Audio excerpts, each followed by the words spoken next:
صرف ایک منٹ. دھوکہ صرف وہی دے گا جس پر آپ بھروسہ کریں گے. جس پر آپ بھروسہ نہیں کرتے اس کو تو دھوکہ دینے کا چانس ہی نہیں ملتا. لیکن ایک اہم بات یہ ہے کہ اگر کوئی آپ پر بھروسہ کر لے تو خدا کے لیے کبھی اس کو دھوکہ دینے کے سوچیے گا بھی نہیں.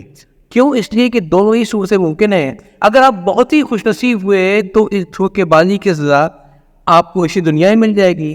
تو کم سے کم یہ ہے کہ آخرت میں شاید بچت ہو جائے, ایک جگ کی 2 دفعہ سزا نہیں ملتی. لیکن اگر آپ کو اس دھوکے بازی کی سزا اس دنیا میں نہیں ملی تو پھر اس کی قیمت آپ کو چکانی پڑے گی دنیا میں جا کے.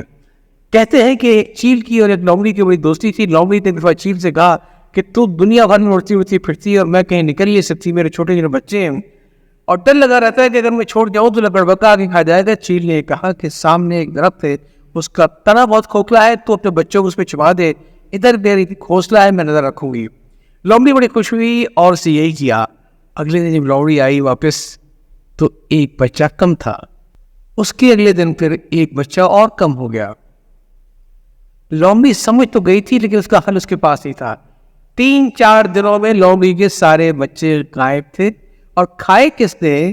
اور کھائے اسی چیل نے, اس کے بچوں میں تھے جس پر لومڑی نے بھروسہ کیا تھا. پھر ہوا یوں کہ ایک دن اتفاق سے چیل گئی غذا کی تلاش میں, تو اسے دیکھا کہ رات شکاریوں نے کوئی کیمپ لگایا تھا اور وہاں انہوں نے باربیکیو کیا تھا.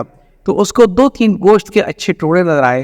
وہ پنجے میں دبا کر اپنے ساتھ وہ گوشت کے ٹکڑے اپنے گھونسلے میں لے کر آ گئی.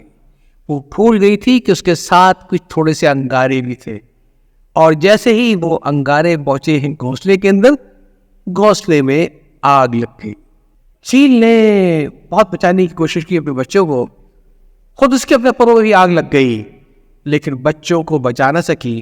اور بچے پھر ایک ایک کر کے جان بچانے کے لیے نیچے کودتے گئے, اور لومڑی انہیں خاموشی سے لے جا کر اسی درخت کے تنے میں رکھتی گئی جہاں کبھی اس کے اپنے بچے ہوا کرتے تھے.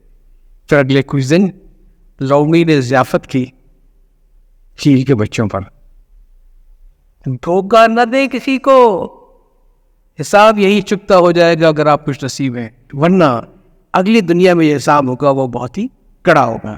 یا چاہتا ہوں اللہ حافظ. جینے کے قرینے کی پلے لسٹ میں موجود باقی کلپس آپ کو پسند آئے تو اسے شیئر کرنا نہ بھولیے گا, تاکہ یہ تو ایک پیغام ہے جو میں چاہتا ہوں دوسروں تک پہنچے. یا چاہتا ہوں اللہ حافظ.